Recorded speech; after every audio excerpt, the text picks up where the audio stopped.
both of you said in your book and in speeches that you've given that real uncertainties are always there, but our government is immutably, frustratingly myopic, despite mountains of evidence that we know that it's essential to look forward and plan ahead and prepare for both known crises. Okay, we know we've got problems in Medicare, Social Security. We know we have a problem at the border. We've failed to invest in infrastructure, global warming. Oh my goodness. And then unknown crises, things like COVID, natural disasters, what's going on in California right now.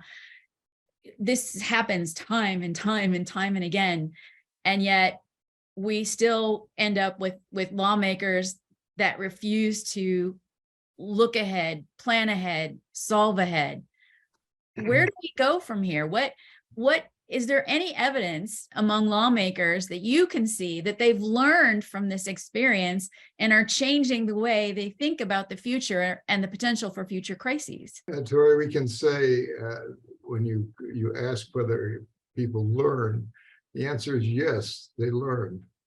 They learn similar lessons every time, and then forget them. I was at a conference in probably about 2008, I remember, and a senior economist there present said in a very pompous voice, "What we have learned from this crisis is the importance of liquidity risk." I said, yes, that's what we learn from every crisis.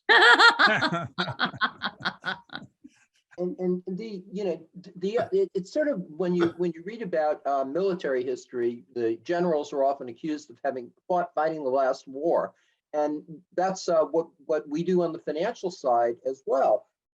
In 2007 and 2008, you had a crisis in the banking system, and after Dodd-Frank, all sorts of regulations were put into an effect and procedures that in effect drove risk out of the banking system. And so the banks didn't fail this time, at least not yet. We don't know what's going to happen, of course, of uncertainty down the road, with result of this inflationary cycle and whether a recession's coming.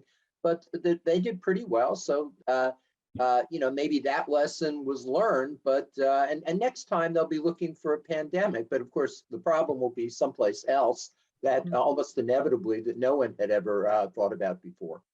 Well, I thought one of the lessons that was applied this time was that a lot of people thought that the reaction to the Great Recession wasn't strong enough, so that we had to come in, with much more, and they did come in with much more. And instead of the anemic recovery that we had from the Great Recession, we now have the highest inflation in 40 years as a result. And I just wanted to get, before I bring Steve into the conversation, get your take on that, because you made this point, which I think is really, really important, that the high inflation that we're experiencing now and some of the other problems seems to be a probable and natural reaction to the huge amount of stimulus that went into fighting the drop off in the economic activity from the pandemic. And so it doesn't seem, or shouldn't seem, all that surprising, and yet it's being treated almost like as a follow-on crisis.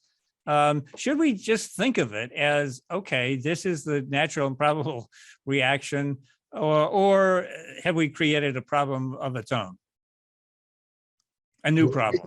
We think you can think about the current inflation and note there were two inflations. There is the consumer price inflation, which everybody calls inflation, but there was also asset price inflation, which creates its own problems as the bubbles inflate and then burst, which we also had out of this. And that is, as we see it, a cost of the massive interventions, which we discuss at some length in the book, how big they were. They were certainly big, but they also kept going when they should have been ended. And as you know, we call this the Cincinnatian doctrine, that you can come in to save the state But once you've saved it, you have to go back to your farm, like Cincinnatus, the ancient Roman did, and you can't, it's very hard to get central bank and governments to stop doing what they're doing. So that makes the ultimate cost in the aftermath, where we are now, bigger. And needless to say, I say the most fundamental of all economic principles is that nothing is free, and the interventions aren't free. They have costs, and they can be very large costs.